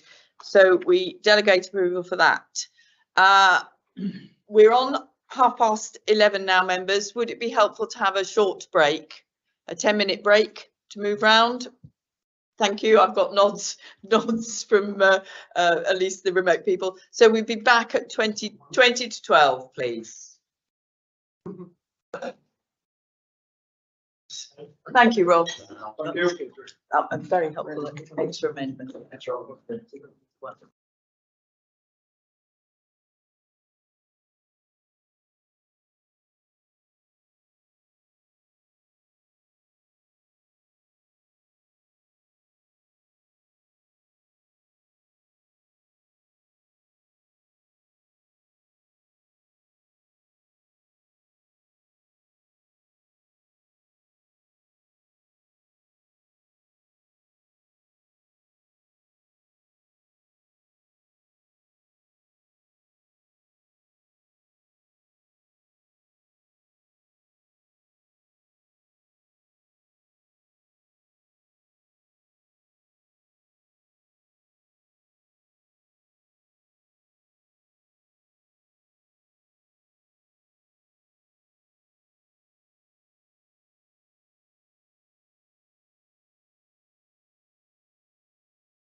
Yeah, grab your chair back.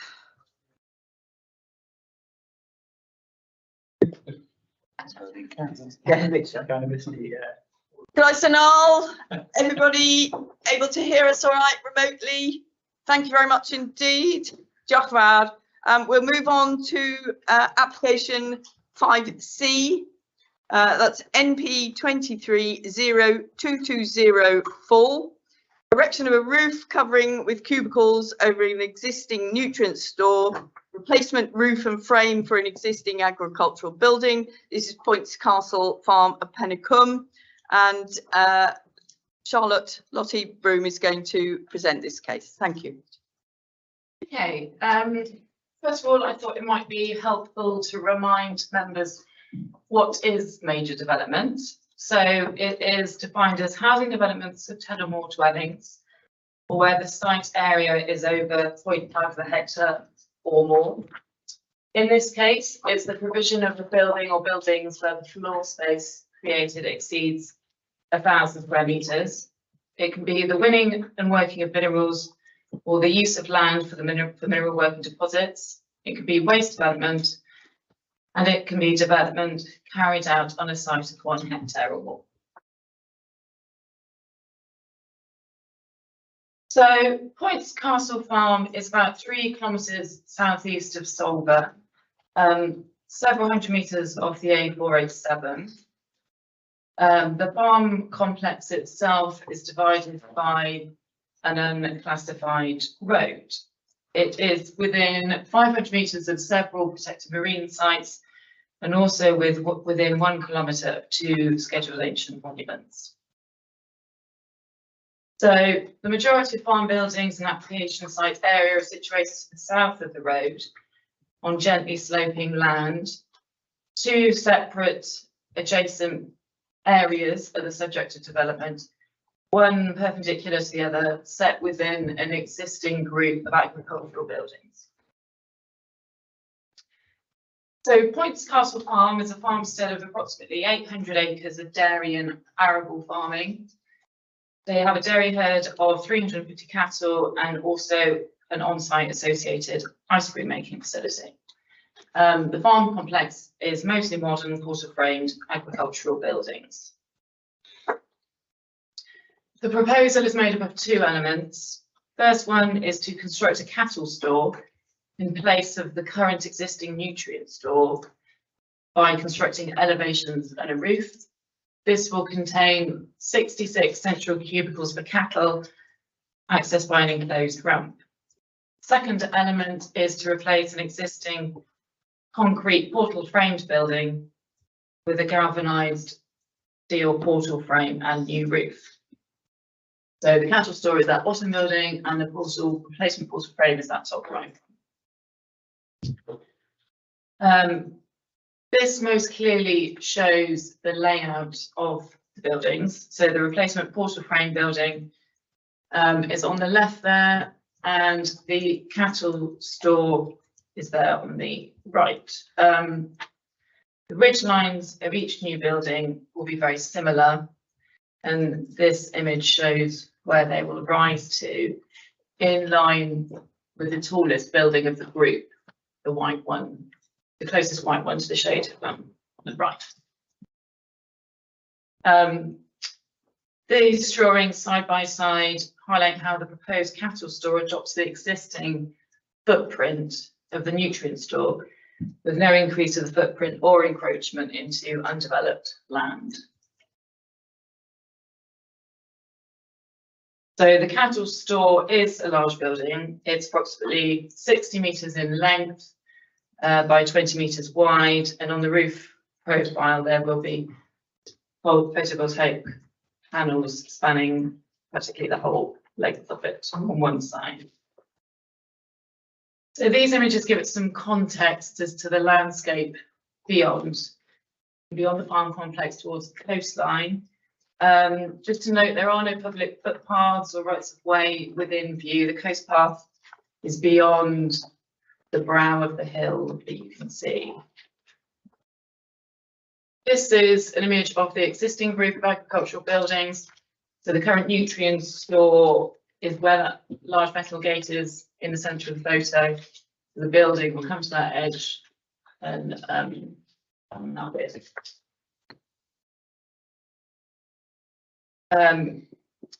This image tries to show where the ridge line of the new building will be. It will come to that second one in from the right there, and neither new roof will exceed any existing height.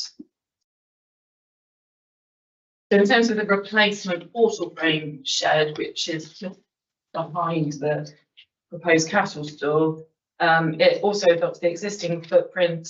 The roof will rise slightly by about 1.2 metres. So the rationale of the new cattle store is to prevent rainwaters from entering the store, increasing its capacity for slurry storage, enabling less frequent application of nutrients to the land. This will make sure it complies with legislation changes that were introduced in 2021. And PCC Public Protection, in their consultation response, comment that the development would represent improvements to an existing and operational agricultural facility. In terms of ecology and pollution issues, planning ecologist has commented that the impact on the nearby SAC is unlikely during construction. The development is over 10 metres from watercourse, so it complies with the silage, slurry and agricultural fuel oil regulations. The construction environment management plan submitted with the application, NRW, are satisfied with pollution prevention measures outlined within the document, and planning ecologist comments that it provides confidence that the watercourse will be protected from construction runoff. Just 30 metres northwest of the proposal, there is the one particularly close scheduled ancient monument of the two, but CADU comment that existing buildings already exceed the height of the castle mound. And even though the proposal will add to the bulk of built development, they conclude that there will only be a slight visual change with no impact on the setting of Points Castle Mound scheduled ancient monument. I also add, actually, going back to the last slide, ecology, I forgot to say that our ecologists also recommended that biodiversity enhancement scheme that is proportionate to the scale of development has been recommended and will be required. So in conclusion, both buildings adopt existing footprints fitting within a complex of agricultural buildings of similar form and size. The increased visual bulk is proportional to and congruous with existing development. The construction and environmental management plan can mitigate pollution risks to the watercourse, and in the long term, the development may be beneficial to the community. And to the end of the presentation. Thank you very much, Lottie. Any questions for clarification? Di, Councillor Clements. Thanks, Lottie. Thanks, Chair. You said about the footpath, but isn't there a footpath that goes above the mound? Because we walked it actually not very long ago, because you can walk down there to the beach. So obviously it's not the coastal path, but from the road, there's a few cars that can park the other side of the buildings, and then you walk down across a few fields and down a bit of a lane to that rather lovely beach that's quite secluded down there. So I'm just thinking you might see that, you might not see it on your way out because you'll be looking toward the sea, but as you're looking backwards, I would suggest you probably could see it. And again, perhaps I'm being a bit slow today, but is the slurry lagoon on the nutrient store remaining underneath the building then? Just for clarification on that, because obviously in the pictures the slurry lagoon is open, but I'm presuming it's going to be under the new cattle store. Could you just confirm that, please? Thank you. Yeah, so in terms of what it is currently, it's got a kind of a concrete base with drainage holes. So that will stay as existing, and then the elevations and roof will be built around it to prevent those rainwaters from coming into what is the slurry store. In terms of footpath, I don't, but in terms of the footpath along the road coming behind the mound, that the cattle store building wouldn't be visible from the road. When you say it comes into the field, if that's where, I'll have to check. If that's west of the cattle store, it wasn't highlighted on the map. There are various tracks, farm tracks on the site, but in terms of the coast path, that is over the brow of the hill. Maybe a permissive path rather than a public right of way. I think it is a public right of way, but it does join up to the footpath. So that was my thoughts really, because obviously it's quite a popular area just sort of above of Newgale there, and people do park in the lay-by on the main road as we do, and then walk down.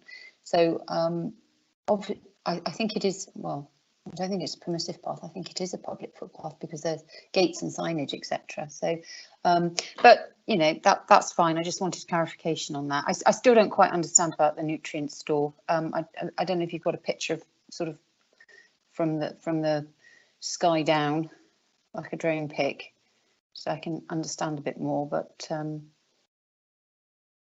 you just, I think we've got, can you go back to where the buildings are? If you've got your presentation, is that possible, please?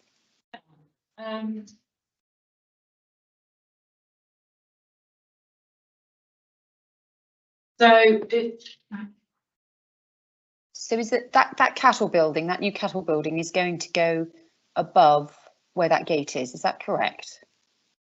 Where that gate is, that's where the building will go, and it will come out to the edge, the right-hand edge of that gate. Yeah. So there's the current nutrient store is beyond that gate, isn't it? Yes, and it will. Yes, so the cattle shed will go above the nutrient store. Yeah, it goes on top. Yeah, that's lovely. Thank you. That's what I want to ask. Thank you. Got there in the end, Di. Thank you. Any other questions or comments, Peter? Were you correct in saying you will not see anything from the coast path? Because you're down and dip and then going up and whatever. That's all I'd like to say. Thank you. Thank you. I think it may be safe to assume that there is another right of way of some sort to treat any impact on that as material in the decision-making process. But you know, whether that's acceptable or not is for members, but just to cover off the point. Thank you. So the footpath that Di has described joins on to the coastal path from the road there, and there may be some visual impact on users of that. Thank you. Yeah, fine. Thank you, Lottie. Thank you, Charles.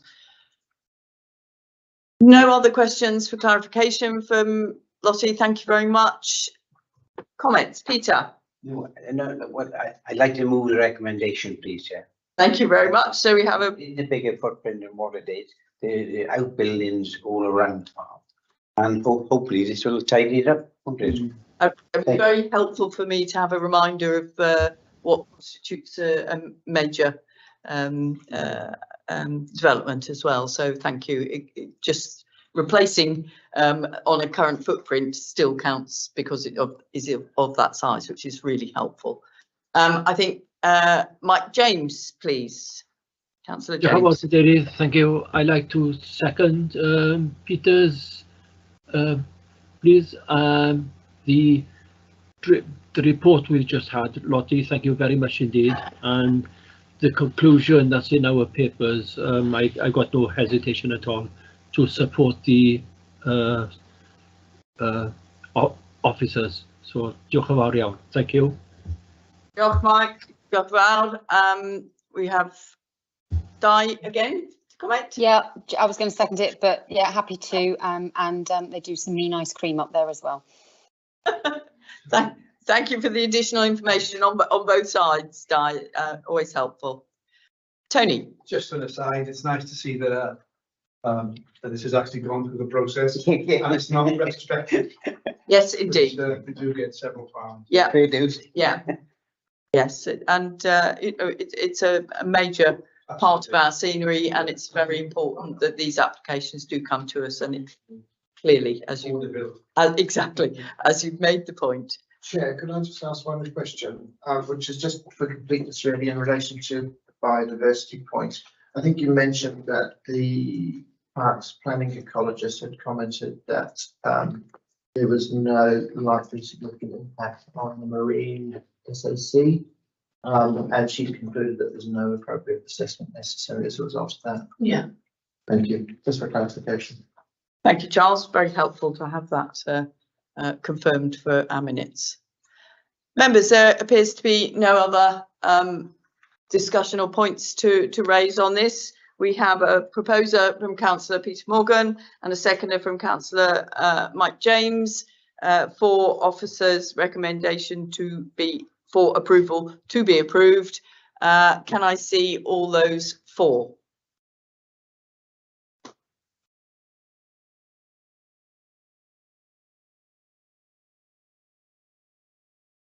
We have 15 for. I think that means we have no against, but we would just ask for against. Any abstentions? Councillor Owen. Councillor Owen, can I just confirm whether you're voting for, against or abstaining? Sorry, Reg, your hand was late. Can I just? Okay. Yeah, we can hear you. I couldn't get my hand down.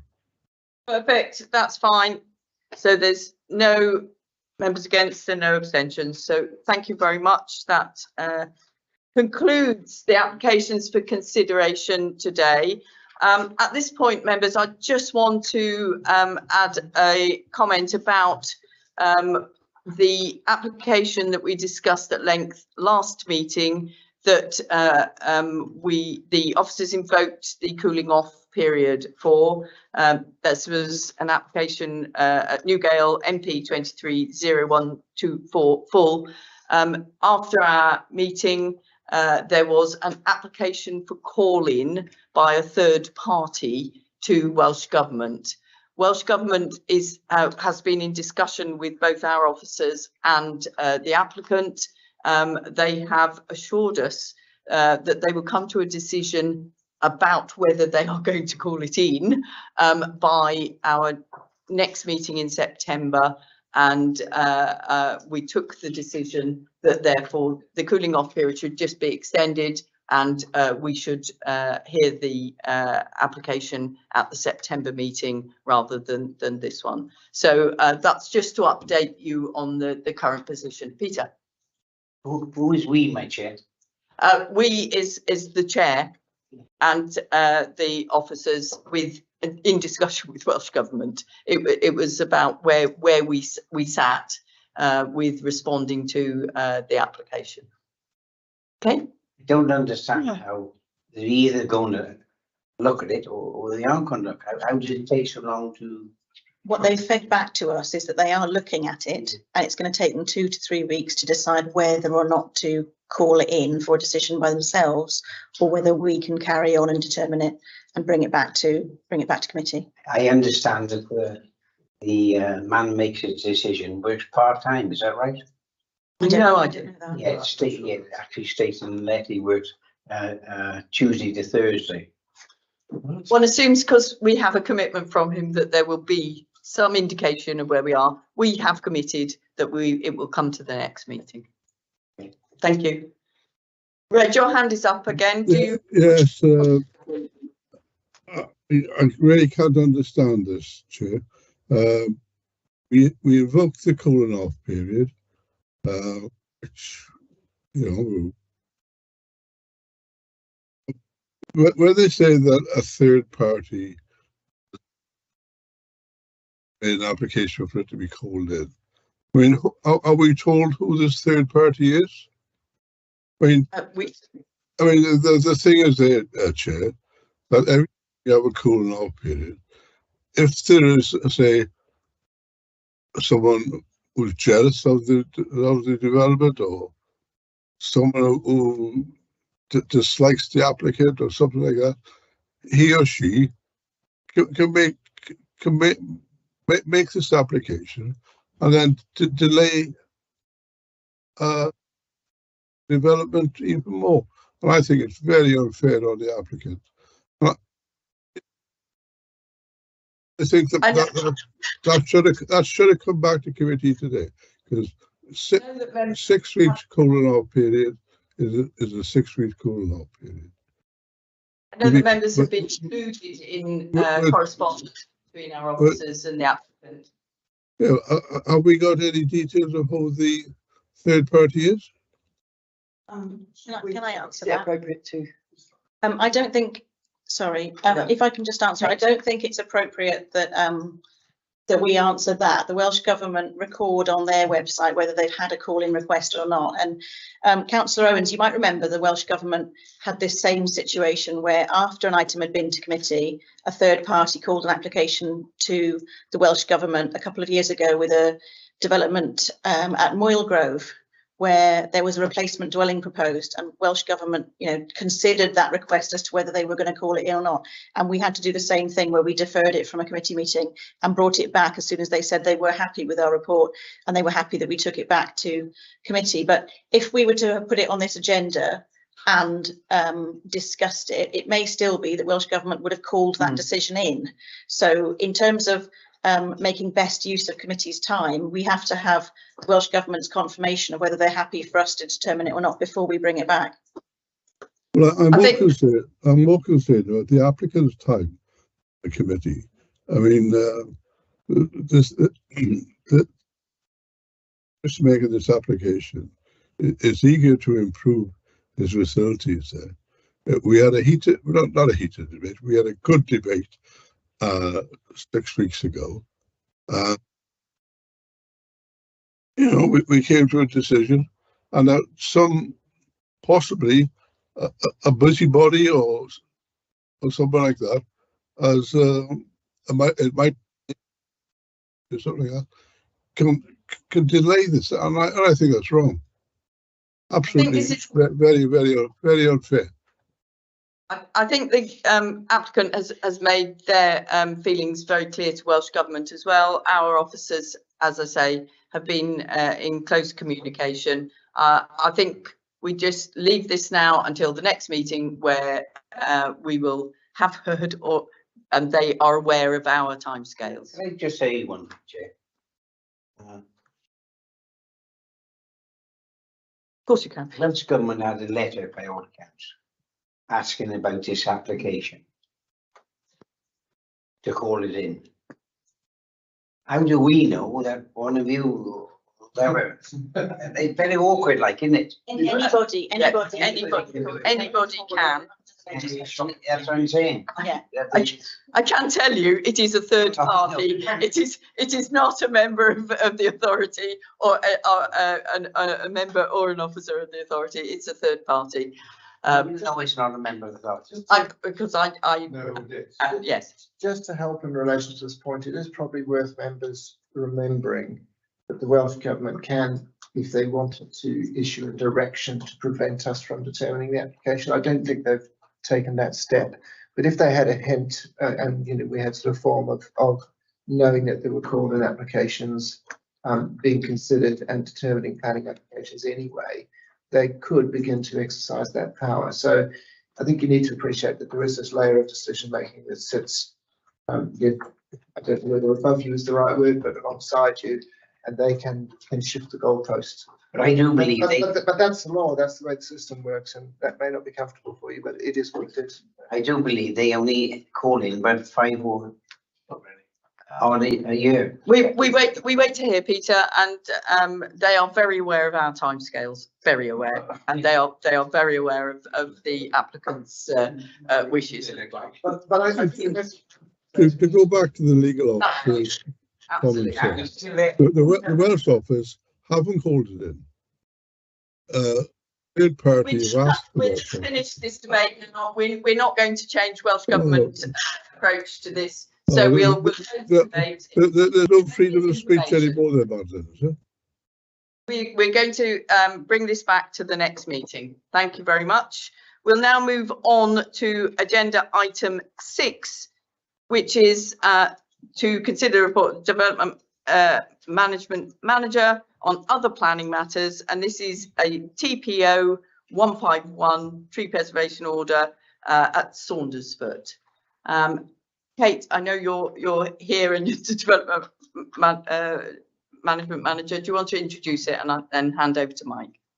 Thank you. So there's a slightly convoluted process when we make a new TPO, in that if there are no objections, we confirm it in the authority, but if there are objections, we have to bring it to the planning committee. So this is the first one I've ever seen brought to committee since I've been in this role. So I've asked Mike to help me in presenting the background to it. So hopefully Mike will be able to take you through it. Thank you, Mike, and welcome to the meeting. Thank you. Good afternoon, Chair, committee members and attendees. Yeah, the relevant report for TPO 151 can be found on page 81 of today's report.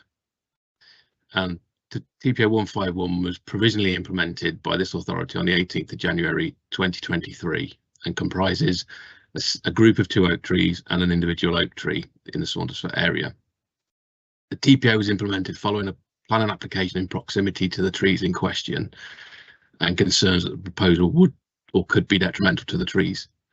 Following a discussion with the National Park Head of Planning and the case officer, I, along with them, Kate and Lottie, we carried out a site visit and assessed the trees for a potential tree preservation order, and I used the tempo methodology.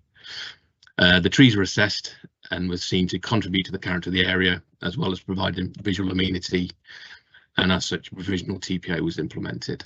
As Kate said, when the provisional TPO is made, there's a consultation period, and if there's no objections, then we will confirm it within the 6 months. If there is an objection received, then we will bring it to committee. In this time, there was an objection was received, and we sort of have an obligation under the 1999 regulations that any obligation has to be considered thoroughly. So in this instance, we've taken, with our authority and probably a lot of other authorities through our delegation, it goes out of the hands of the case officer and then goes to Development Management Committee to make the decision on whether or not to confirm the TPO. So yeah, it's been provisionally made and it's down to the committee today to have a debate on whether or not to confirm the TPO based upon the information in the report. Thank you.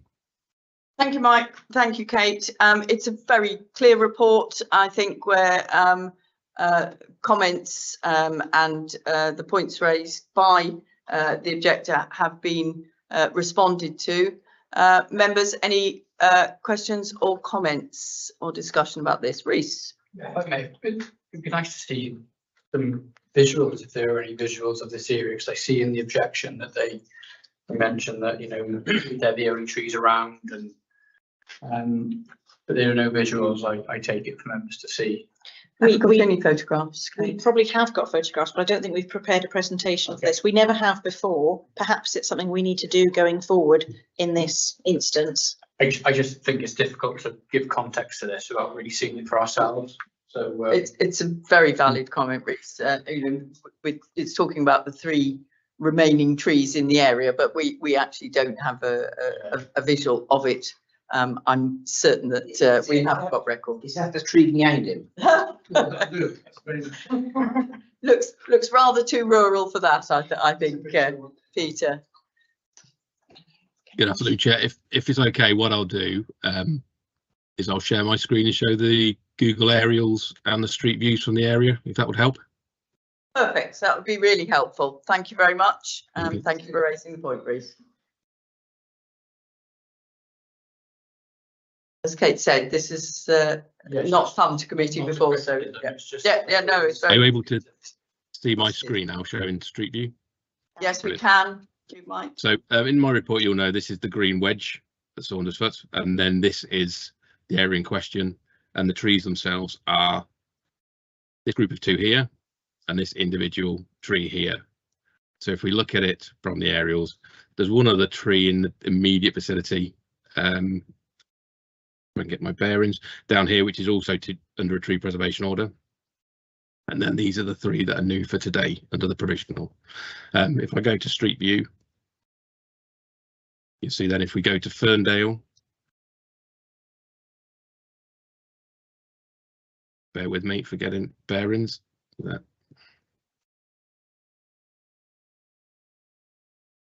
That's the tree from Ferndale. People can see that. Thank you, Mike. Yep. Then from Oak Hill Drive,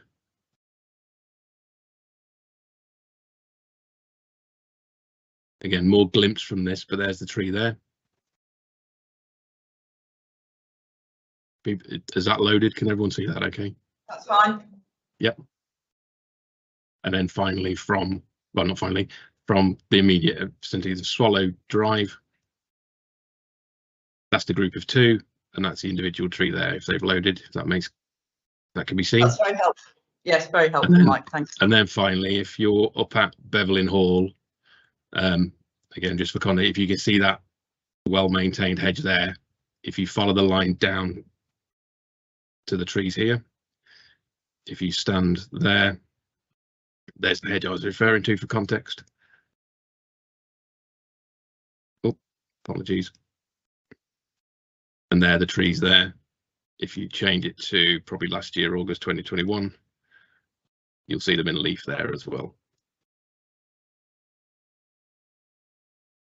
Thank you, Mike. So that's very they helpful. have good visibility from most immediate areas and from a greater area. And as you may be aware with Saundersfoot, there were historic oak woodlands in the area and trees were removed for the development. So there's some small pockets of trees that still remain in the immediate area, but not a huge amount of other trees. So that was one of the reasons for the TPO being implemented. Thank you very much. Very helpful visuals. Thank you, Reece, for asking for that. 2 comments, one from Di, Julie, and then Chris. Di, please. Thanks, and thanks, Mike. The power of Google, how that's helped instantly. So thank you for that. Actually, I think we should be protecting them. It's quite a bare area up there, and anything that prevents, well, tries to help with heat and concrete, and trees are known for keeping built-up areas cooler as well, and just the aesthetics as well. So I'm actually very happy to move the recommendation. Thanks, Chair. Thank you very much. So we have a proposer there. Julie James. Thank you, Chair, and thanks to Reece for raising this, and always nice to see Mike at our meetings, and as Di says, the power of Google. I'm more than happy to second this. Thank you, Chair. Thank you very much. Chris Williams. Yeah, I'm fully supportive of this. I think in the whole area up on Beverlyn Hall, Sandhill, there's probably about 400 or 500 houses. There's a potential of a new site further up as well, and if we can maintain these trees, that'll be certainly a bonus and welcome for the village. Thank you very much for those comments. Reece. Thank you, Chair. Yeah, appreciate the images and the street view. That's really helped. Fully support the recommendation. I think if these sites were new, I know they're not, but if they were, we'd be looking at protecting these trees within the scheme of work. So fully happy to support the officer's recommendation. Thank you. Thank you very much. I don't think there's any other comments. So we have a proposer in Councillor Clements and a seconder in Julie James that offers a recommendation should be followed and confirmation of TPO 151 take place. Reg, sorry, I have missed your hand.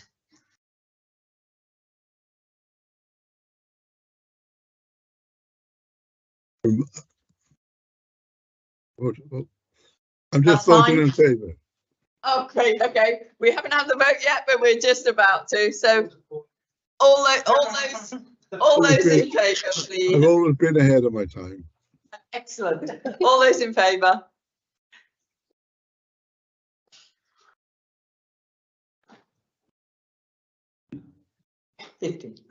Yeah. So that's 15-4. I believe that means none against and no abstentions, but we will just confirm any against.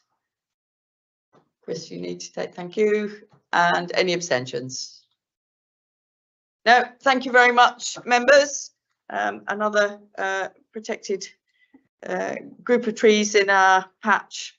And we'll move on now to the final agenda item, which is to consider a report on appeals. And Case, if I can hand over to you. Thank you very much. Thank you, Madeline. There is, I'm afraid, not very much to report because both both sets of reports are with the inspectorate. In terms of the Tir Hibinisaf one, which I know that Councillor James is quite interested in, we have had a letter from PEDU explaining that their previous inspector was unable to complete the appeal. They've appointed a new inspector who will be doing a site visit and will be sending us their determination in due course. So we're just waiting inspectors' decisions on both of those. Thank you, Kate, very helpful. That concludes the meetings, member. Thank you very much for your attendance. Thank you. Mike, do you want to make a comment? Mike James, Councillor James. Diolch yn fawr. I do believe that Kate might know the question before I've asked it. But, any update on Trewern Farm, Nevern, please? Councillor James, we have heard from the agent that they may be resubmitting the application quite shortly. So I have asked them for a timeline on that, but I haven't yet had any timeline from them as to when that application might be resubmitted. So as soon as it does come in, I will let you know. Diolch yn fawr iawn. Very, very grateful. Thank you for keeping it on the radar, Mike, as well. Diolch yn fawr iawn, pawb. Thank you very much, everybody. I'm happy to close the meeting now. For those remotely, sorry, but we have got lunch here, so apologies you won't be able to join us. But for those in the room,